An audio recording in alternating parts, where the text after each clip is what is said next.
माणसांना एक जबाबदारी सोपवली की अधिवेशन काळामध्ये तुम्ही 10-15 लोक थोडासा अभ्यास करून ताई यांना मी मुंबईला बोलवतो। एक प्राथमिक म्हणजे ताई आपण पण या, कारण आपल्या भागातलं आपण नेतृत्व करता आणि एकदा थोडी वस्तुस्थिती समजून घेऊ। आता सरकार आपल्या काळजी करू नका, सरकार आपल्या मागे खंबीरपणे उभं राहील, काळजी करू नका, पण नेमकं काय घ्यायचं, कधी घ्यायचं आणि कसं घ्यायचं याचं पण गणित तुमच्या डोक्यात पक्क पाहिजे। लक्षात ठेवा, पहिल्या प्राथमिक गोष्टी समाजाला घे। का नाही आपल्या समाजाला पुढं मुलांचं वसतिगृह पुण्यामध्ये एवढी जागा आहे? का नाही ओबीसीच्या आणि मागासवर्गीयांच्या शिष्यवृत्तीमध्ये आपल्या मुलांची नावं लागत? आणि यादी मी काल एक आदिवासीची बैठक घेत होतो। आदिवासी आणि मागासवर्गीय उपाययोजना 161 कोटी रुपये माझ्याकडे खात्यात जिल्ह्यात। काय मी प्रश्न विचारला की ह्या पैशाच्या योजना काय सांगा, लाभार्थ्यांच्या योजना काय सांगा। अधिकाऱ्यांना सांगता नाही आल्या। मग विचारलं करता काय तुम्ही या पैशाचं? 161 कोटी रुपये एकट्या पुणे जिल्ह्याकरता पैसा छोटा नाहीये, मोठा आहे। मग आम्ही काय करतो की शाळात याद्या मागवतो आणि त्या मुलांना शिष्यवृत्ती अनुदान म्हणून त्या संस्थेशी संगनमत करून पैसा देऊन टाकतो। तो मुलांपर्यंत जातो का हेही बघत नाही, आम्ही त्याला मान्यता देतो। मी सांगितलं थांबवा हे प्रकरण, त्याला होलार समाजाची यादी द्या तुम्ही आम्हाला। का नाही शिष्यवृत्ती मिळत? ही काय 2, 4, 5 हजार आहे, पालकांना मिळाली पाहिजे। बँकेत खातं काढा, बँकेत जमावे, हातात कोणाच्या पैसे देणार नाही। मोदी साहेबांनी एक फार चांगलं काम केलेलं आहे। मी इथं आलेल्या होलार समाजातल्या सगळ्या माझ्या बंधू भगिनींना विनंती करतो की आजपर्यंत शासनाच्या योजनेमध्ये भ्रष्टाचार एवढ्या करता झाला की योजनेचा पैसा हातात घ्यायचा, तो या हातातनं त्या हातात जायला पाहिजे, तो त्या हातात जायचाच नाही, माझा हात माझ्याच खिशात जायचा। माणसाला पैसेच नाही मिळायचे। आणि म्हणून भ्रष्टाचाराचं मूळ उच्चाटन करायचं असेल तर इथं बसणाऱ्या प्रत्येकाने, माझे नगरसेवक मदत करतील, समाजातले अनेक लोक मदत करतील।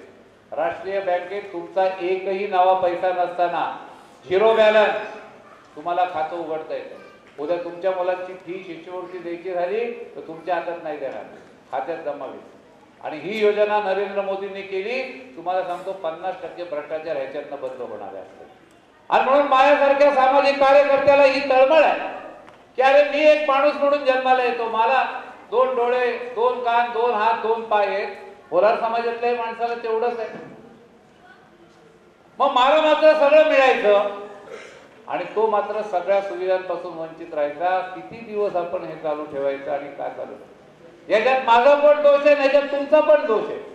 आपण एकमेकांना बोट दाखवून जबाबदारी ढकलून चालणार नाही। चला आपण आपली संघटना अशी मजबूत करू, आमच्यासारखे लोकप्रतिनिधी तुमच्या मागे खंबीरपणे उभे आहेत। या वर्षापासून होलार समाजातल्या लोकांना, मुलांना, महिलांना शासनाच्या योजनेचा लाभ व्हायला पाहिजे। मी समाज कल्याण खात्याच्या मंत्र्याबरोबर, सचिवांबरोबर तुमच्या सगळ्या पदाधिकाऱ्यांची बैठक लावतो। टप्प्याटप्प्याने आपण पुढे जो कार्यक्रमाला सुरुवात करू। आणि म्हणून आज वधूवर मेळावा आहे। कोणी नवरा नवरी आले असतील तर ते म्हणतील बाबा आमचं बघायचं जमायचं सोडून हा बाबा काहीच बोलत। आम्ही बघतोय कधी मंगलाष्टका लागतील, कोण चांगला नवरा मिळतोय, नवरा म्हणत कोण चांगली नवरी मिळते, आणि यांनी वेगळंच भाषण सुरू केलं। पण हे प्राथमिक करणं आवश्यक आहे, म्हणून हे केलं। आणि मी समाजाच्या सगळ्या पुढाऱ्यांना, पदाधिकाऱ्यांना धन्यवाद देईन की अशाही परिस्थितीमध्ये समाज म्हणून एक तुमच्या मनामध्ये जी कामाची तळमळ आहे त्याला नमस्कारच केला पाहिजे। आणि म्हणून अनेक प्रकल्प आपल्याला करायचे, महिलांच्या करता करायचे, ज्येष्ठ नागरिकांच्या करायचे, जातीच्या दाखल्याकरता करायचे, आर्थिक सहाय्य उद्योगधंद्याकरता मिळण्याकरता करायचे, नोकरी करता करायचे, शिक्षणाकरता करायचे। आणि जीवनाच्या राडगाडीमध्ये लग्न हा देखील एक नाजूक विषय असतो, तो अनिवार्य असतो। तुम्ही आम्ही काही ब्रह्मचारी राहणार नाहीये, लग्न तर आपल्याला करायचं आहे। अनेक पालकांच्या पुढे प्रश्न पडतो, मुलगी चांगली आहे, कोण मुलगा मिळेल, लावणारा मिळाला तर प्रॉब्लेम, आज नोकरी सांगतो परमनंट आहे का, काय करतो काय नाही, घर आहे का। मुलाकडच्यांना वाटतं चांगली सुनबाई घरी यावी, सांगतात 12वी झाली, दुसरी पण नसतं झालेली। मी एकदा एक लग्न असं मोडलं, ते म्हणे ही शिकली, सांगितलं 12वी, आणि शिकली दुसरी. ते म्हणले काय झालं, 2च्या अलीकडे एक लिहायचा राहिला म्हणजे.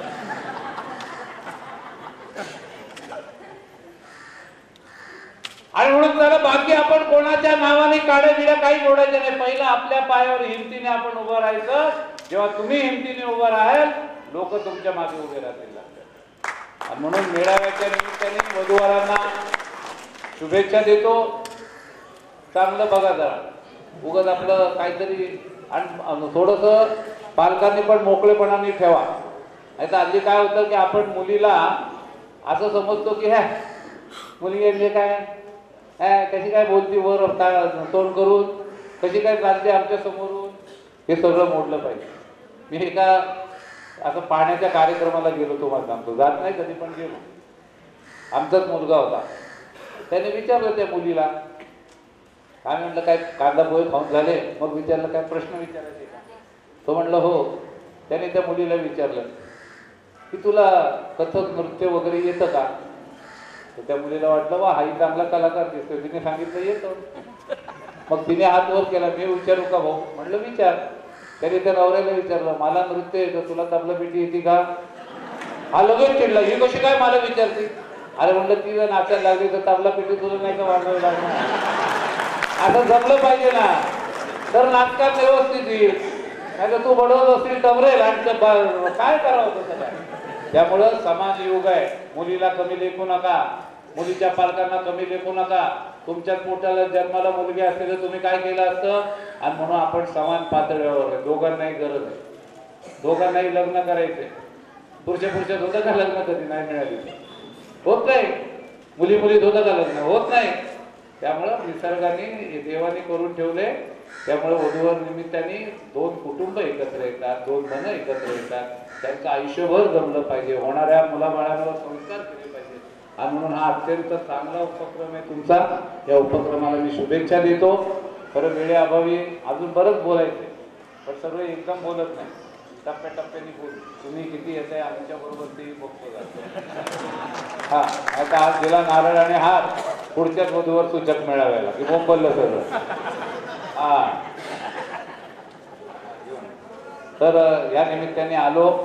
ठरतात खूप कार्यक्रम आहेत, थांबलो असतो, ठेवलो असतो, पण वेळ नाही.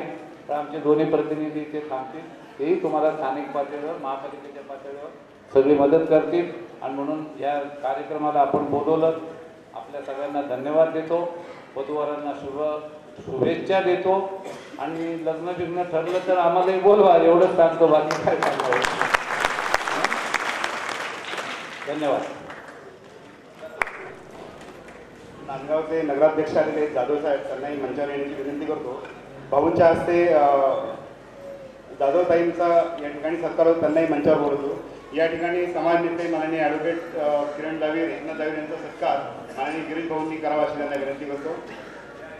त्यानंतर राष्ट्रीय अध्यक्ष माननीय ज्ञानदेव दावीर, आपल्या महाराष्ट्रामध्ये सगळ्या कार्यकर्त्यांना परिचित असलेले, संपूर्ण महाराष्ट्रावर प्रवास करणारे माननीय ज्ञानदेव दावीर यांचंही सत्कार या ठिकाणी होतं. आपल्या सगळ्यांना भूषण वाटत असं भारतीय होरार समाजातला एक कार्यकर्ता एम.एस. पारसे हे उद्योजक आहेत. जहाज बांधणीच्या उद्योगामध्ये फ्लोरिंग तयार करण्याचं काम, फार्मास्युटिकल कंपन्यांमध्ये फ्लोरिंग तयार करण्याचं काम करणारे माननीय एम.एस. पारसे यांचाही सत्कार या ठिकाणी होतोय. माननीय एम.एस. पारसे उद्योजक यांचाही सत्कार भाऊंच्या हस्ते होते. मी त्यांना विनंती करतो. पारसेंचं वैशिष्ट्य असेल, पारसेंकडे 300 लोक आपल्या समाजातले कार्यकर्ते नोकरीला आहेत त्यांच्याकडे. आणि आतापर्यंत 30 उद्योजक त्यांनी निर्माण केलेले. आपल्या सगळ्यांना पालक ताट होईल अशा पद्धतीने उद्योजक होरार समाजातला या ठिकाणी आहे. सत्कार भाऊंच्या हस्ते होतोय. माननीय नगरसेविका मनीषाताई घाटे यांचाही सत्कार या ठिकाणी होतोय. माननीय नगरसेवक धनंजय जाधव यांचाही या ठिकाणी सत्कार होतोय. त्यांचा नेहमी सत्कार भाऊ करतायत, पण होरार समाजाच्या कार्यकर्त्यांच्या मेळाव्यात त्याचा सत्कार व्हावा अशी सगळ्यांची इच्छा आहे. सचिन भाऊ वाडेकर या कार्यक्रमाला आले, त्यांचं मी या ठिकाणी स्वागत करतो.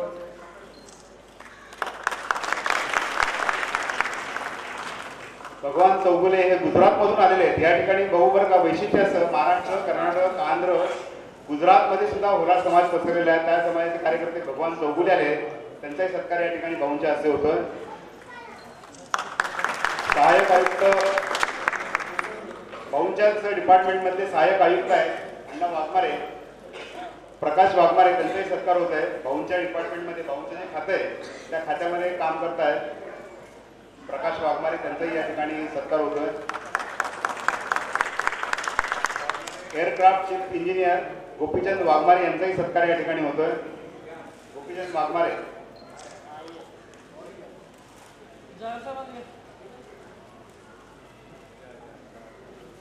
कर्नाटक, आंध्र, गुजरात, महाराष्ट्र अशा सगळ्या राज्यातून या ठिकाणी मंडळी आलेली आहेत. डॉक्टर MP कट्टीमनी यांचाही या ठिकाणी सत्कार होत आहे. राष्ट्रीय अध्यक्ष माननीय ज्ञानदेव जावीर यांचा सत्कार माननीय भाऊंनी करावा अशी विनंती करतो. माननीय ज्ञानदेव जावीर यांचा सत्कार होत आहे. राष्ट्रीय अध्यक्ष बोराळ समाज संघटना. अण्णा पाटील हे आपले सोलापूर जिल्ह्यातील शिक्षण संस्थेचे संचालक आहेत. त्या अण्णा पाटलांचाही सत्कार या ठिकाणी होतोय. खूप मोठं शैक्षणिक क्षेत्रामध्ये अण्णा काम करतात आपल्या सगळ्यांना माहिती आहे.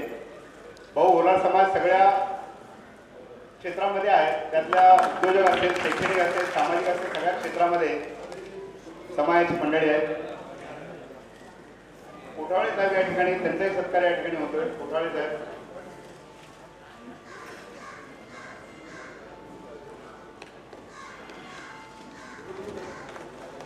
या ठिकाणी भाऊंच्या हस्ते भाऊंनी खूप वेळ दिला, आपल्या सगळ्या कार्यकर्त्यांना उद्बोधन केलं, आपल्याला दिशादर्शन भाऊंनी केलेलं आहे. यानंतर सचिन आडेकरांचाही सत्कार होतोय. सचिन विनंती करतो की यांनी सत्कार भाऊंच्या हस्ते. सचिन आडेकर.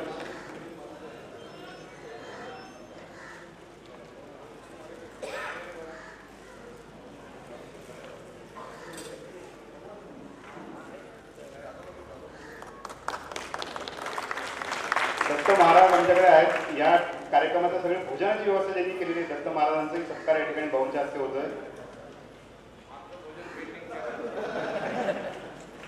भाऊ आवर्जून जेवायला कारण ते उत्तम कार्यकर्ते सगळ्या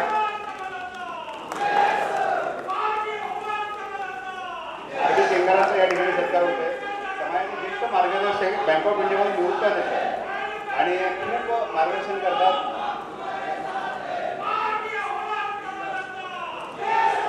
आरबी केंगार. चंद्राज जाधव यांचा सत्कार होतोय. सतीश केंगार या सगळ्या कार्यक्रमामागे धडपडीने काम करणारे कार्यकर्ते, शिक्षक आहेत. महर्षी कर्वे शिक्षण संस्थेमध्ये शिक्षक असलेले सतीश केंगार यांचा सत्कार होतोय.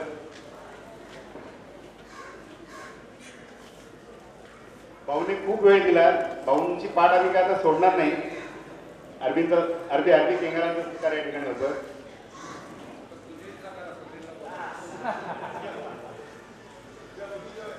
नाही, माझा सत्कार भाऊंच्या बोलण्यातून झालेला आहे.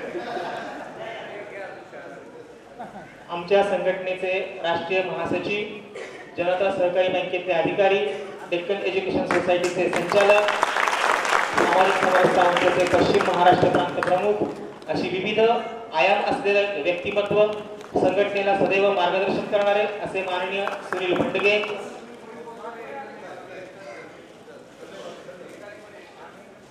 पुढच्या कार्यक्रमात जातात. आपला पुढचा कार्यक्रम लगेच सुरू होतोय.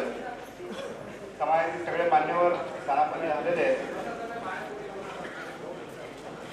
नेते ॲडव्होकेट एकनाथ जावे साहेब, असाच आपले महाराष्ट्र राज्याचे व पुणे जिल्ह्याचे पालकमंत्री गिरीश बापट साहेब,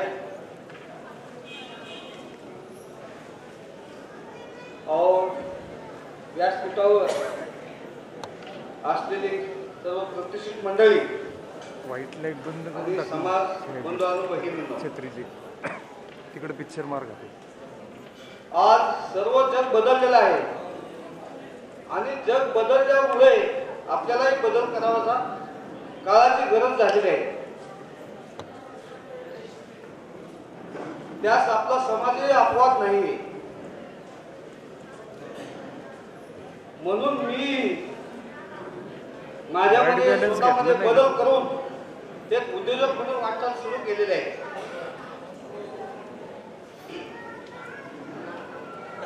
आपली सर्वांचीच वाटचाल गावाकडून तालुक्याकडे, तालुक्याकडून जिल्ह्याकडे आणि विकसित झालेल्या शहराकडे झालेली आहे.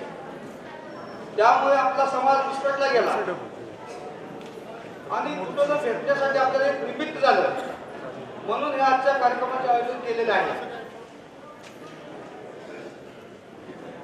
आजचा हा कार्यक्रम वधूवर परिचय मेळावाचा आहे, म्हणजे दोन जीवन एकत्र येणार आहेत. तर मी या दोन वधूवरांना एकच सांगू इच्छितो की आपला जोडीदार निवडताना चांगला असावा. आपला संगती जर चांगला असेल तर आपण यशस्वी पायरी व्यवस्थित गाठू शकतो. हे करत असताना आपल्यामध्ये जिद्द, शिस्त आणि प्रामाणिक कष्ट करण्याची क्षमता असली पाहिजे आणि आई-वडिलांचाही आशीर्वाद असला पाहिजे. जर आई-वडिलांचा आशीर्वाद असेल तर आपल्याला काही कमी पडणार नाही. ते मी तुम्हाला माझ्या स्वानुभवाने सांगत आहे. आणि सर्व चालू असताना